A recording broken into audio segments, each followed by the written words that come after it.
शिखा की नई नई शादी हुई थी।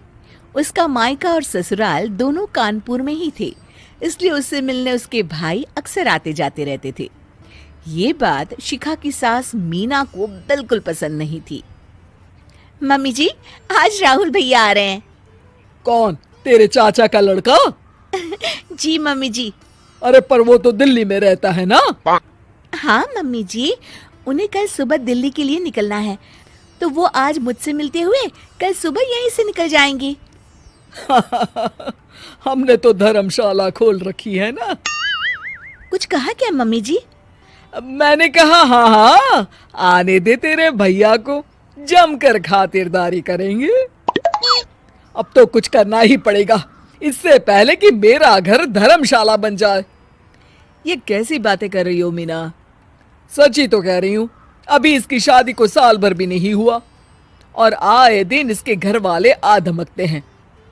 अरे तो क्या हुआ, वो इसी शहर में रहते हैं तो हाल चाल लेने आ जाते हैं। इस बार मैं उनका हाल और चाल दोनों ही बिगाड़ दूंगी। अब बहुत हो गया जी। अरे ये कैसी बातें कर रही हो, हे भगवान, बस आप तो देखते जाइए। शाम को राहुल आता है। नमस्ते आंटी, कैसे हैं आप लोग? हम लोग तो ठीक है, तुम कैसे हो बेटा? मैं भी अच्छा ही हूँ आंटी। बस आज रात के बाद नहीं रहोगे। चलिए भैया, मैं आपको हमारा घर दिखाती हूँ। रात में खाने के टेबल पर शिखा, रोहित कहीं दिखाई नहीं दे रहा। जी भैया, वो ऑफिस के काम से बाहर गए हैं, कल शाम तक आएंगे। अच्छा अच्छा।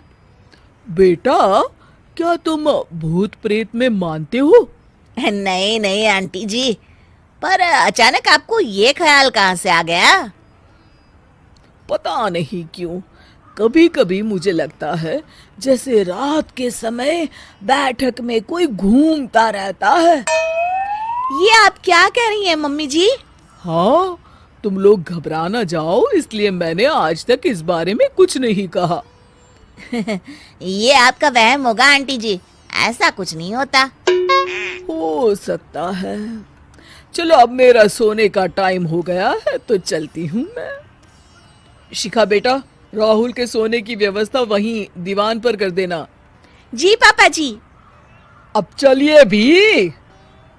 अच्छा, तो बैठक में सोने वाले हैं साहबजादे। क्या बड़बड़ा रही हो?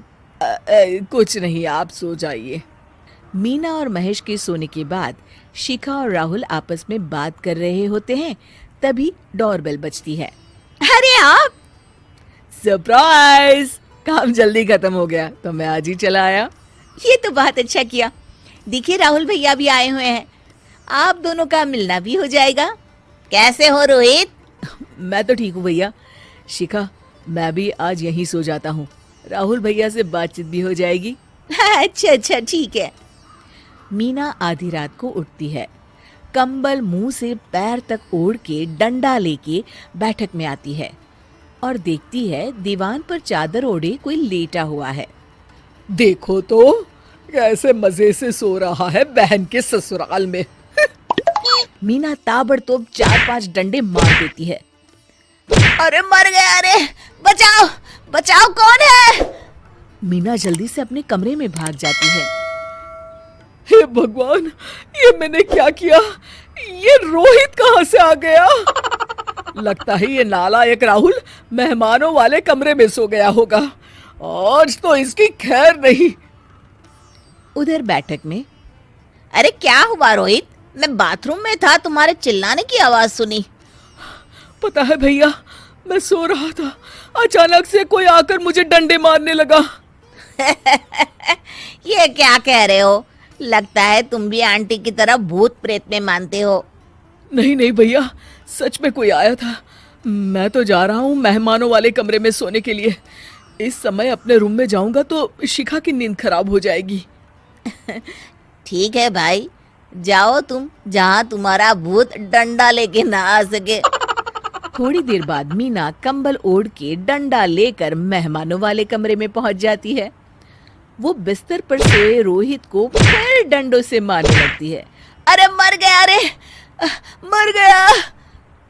तू भूत प्रेत में नहीं मानता ना, ये ले अब डंडे खा। हैं? ये तो माँ की आवाज है। रोहित कंबल खींच देता है। बेटा तू, अरे ये क्या कर रही हो माँ? मार मार के मेरा भरता बना दिया आपने। माफ कर दे मेरे लाल, मैंने तो तुझे ही मार मार के लाल कर दिया। मैं तो उस राहुल के बच्चे को सबक सिखाना चाहती थी।